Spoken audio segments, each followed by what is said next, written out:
Maama yagenze n'agamba nti uliza statement eno.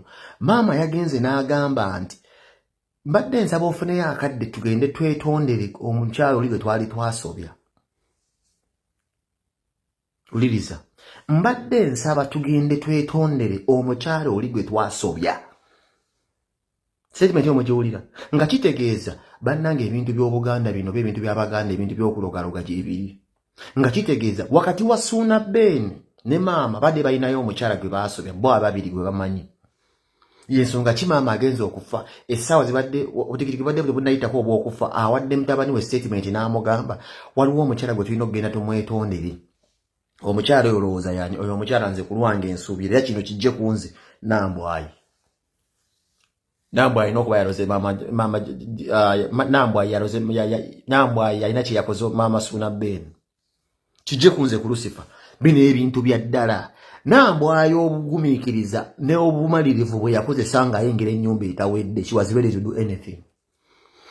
Nina ka voice note kengendo baterako after this video nga nkulaga gundi kye yakola Nambwaayo ng'agamba nti Maama Ssuuna Ben tebakwatagana bulungi. Ate Nambwaayo balogo.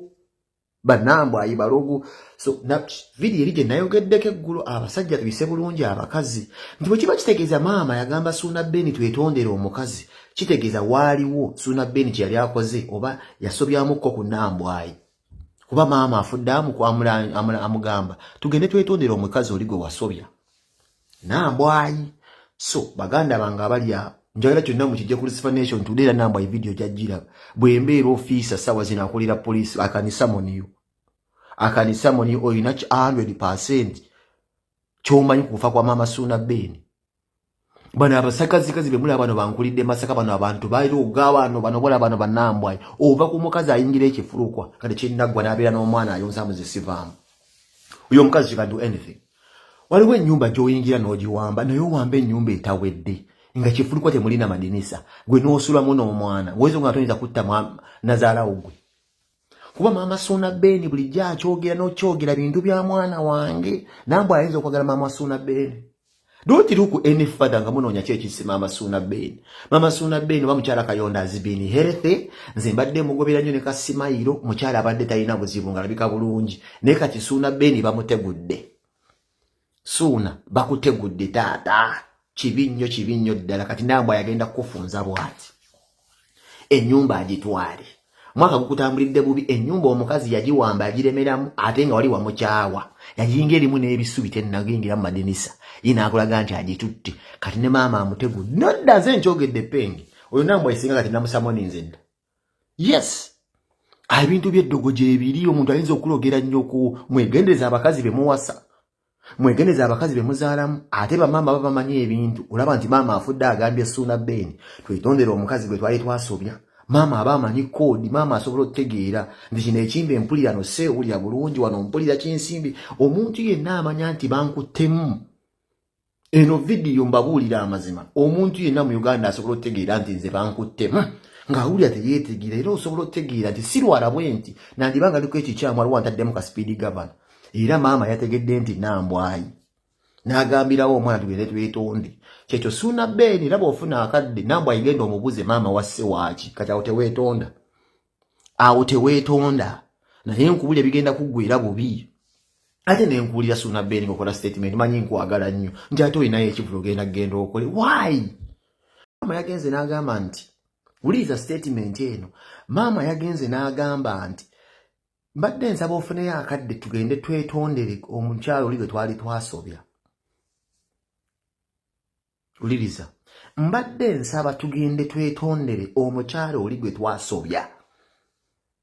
Statement y'omujiwulira nga kitegeeza bannange ebintu by'Obuganda bino ebintu by'Abaganda ebintu by'okulogaloga gyebiri.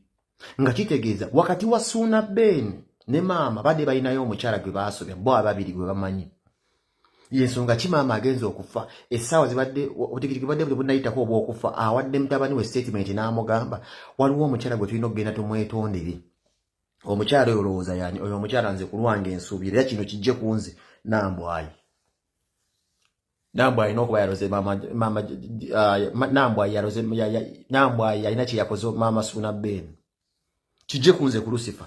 Bino ebintu bya ddala. Nambwaayo obugumikiriza ne obumalirivu bwe yakozesa nga ayingira ennyumba etawedde. She was ready to do anything.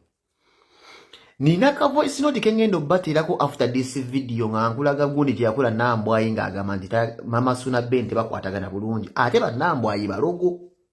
Nambwaayo balogo. So na video erije nayogeddeko eggulu abasajja tuyise bulungi abakazi. Nti bwe kiba kitegeeza maama yagamba Ssuuna Ben twetondere omukazi. Kitegeeza waaliwo Ssuuna Ben kye yali akoze oba yasobyamukko ku Nambwaayo. Kuba maama afuddamu amugamba tugende twetondere omukazi oli gwe wasobya. Nambwaayo. So baganda bange abali awo njagala kyonna mukijje ku Lucifer Nation tudeera Nambwaayo video gyajjira bwembeera ofiisa sawa zino akolera police akanisa moni oyina 100% kyomanyi kufa kwa Maama Ssuuna Ben. Bano abasakazikazi be mulaba bano bankulidde Masaka bano abantu baali ogawa bano bola bano Nambwaayo ova ku mukazi ayingira ekifulukwa kati kinnaggwa n'abeera n'omwana ayonsa muzisivaamu. Uyo omukazi can do anything. Waliwo ennyumba gy'oyingira n'ogiwamba naye owamba ennyumba etawedde nga kifulukwa temulina madinisa gwe n'osulamu n'omwana wezo nga toyinza kutta nazaalawo gwe.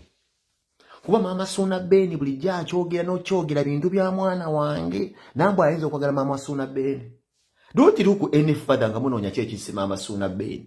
Maama Ssuuna Ben oba mukyala Kayonda azibini healthy nze mbadde mugobera nnyo ne Kasimayiro mukyala abadde talina buzibu nga alabika bulungi ne kati Ssuuna Ben bamutegudde. Ssuuna bakutegudde taata kibinnyo ddala kati Nambwaayo agenda kufunza bwati. Ennyumba agitwale. Mwaka gukutambulidde bubi ennyumba omukazi yagiwamba agiremeramu ate nga wali wamukyawa. Yayinga erimu n'ebisubi tennagingira mu madinisa. Yina akulaga nti agitutte. Kati ne maama amutegudde. Nodda nze nkyogedde Peng. Oyo Nambwaayo singa kati namusamoni nze dda. Yes.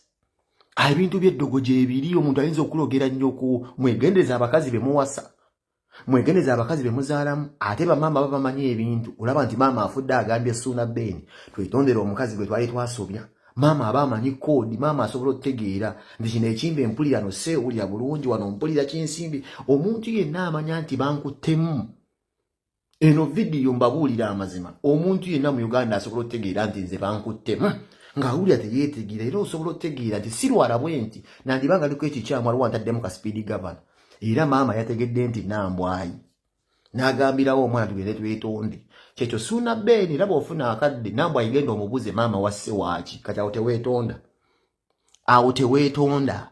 Naye nkubulya bigenda kuggwera bubi. Ate ne nkuwulira Ssuuna Ben ng'okola statement manyi nkwagala nnyo nti ate olinayo ekivulo genda okole. Why? Ne maama mukama oba amugye mu bulamu bw'ensi eno sente si kyekisinga okuba ekyakabi ennyo kuba sente ozikoze. Mbadde nkusaba ekivulu nze sikiwagira kubeera ng'ogenda ku kivulu ekyo. Wadde abamu bajja kugamba nti omuntu bw'afa aba afudde Ssuuna laavu gy'obadde ne maama wo. Oyo maama waffe naffe atukutteko mukyala Kayondo tetukiwagira kyagamba mbu enkeera ogenda okole. Ng'ateekayo okuteesa omuntu wa bulijjo. Ng'omukyala yatoba naawe mwana muganda wange Ssuuna Ben maama wo story yagyogera yabeeranga mu nnyumba ng'egenda bakuba. Omukyala ng'oyo wandibadde weewaamu akadde nga tonnadda ku mirimu. Kale afazaali mbaziira agenda akole gw'osigala ewaka.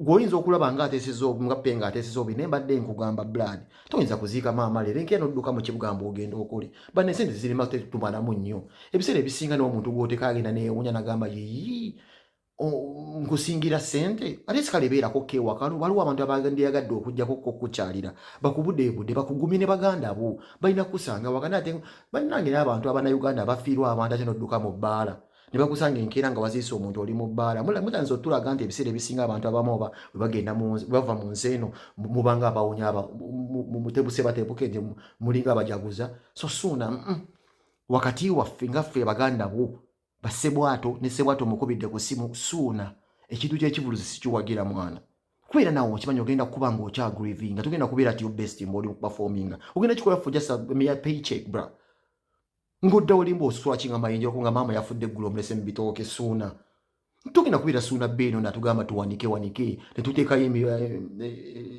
ebisansa emivule amatabi ne tuwaga ebidomola waggulu ekijanjanja nga tukirise tugenda kubeera oyo ogenda kubeera just oli nga tukola barasita wafiiriddwa naye nga muli naawo okimanyi ozze kubeera muno just oli wakasene nga obeera ggwe jjukira gye tuvudde rasita ono abadde maama wa ggwanga si maama wo wekka nange maama wange abadde inspiring blood okyo okimanyi ate kulo nze siwagira kyakubeeramu n'ogenda simanyi okole nga maama omulese mu bitooke sooka obeeweemu ka time ebintu bingi by'oyiseemu guno omwaka Ssuuna beene ennyumba kati maama ate nga bikyajja kuba munne tomanya kijja mu maaso teri alina tawaaza ku biriwo ebigenda okujja mu maaso naye nga Nambwaayo nkubuulira mbakuba ofiisa sigenda kusamo n'enzidda oyina akakwate kufa kwa maama Ssuuna beene manyi mwe muti okwogera maama Ssuuna beene abadde awa Ssuuna beene message ebadde direct nti oyo omukazi aleme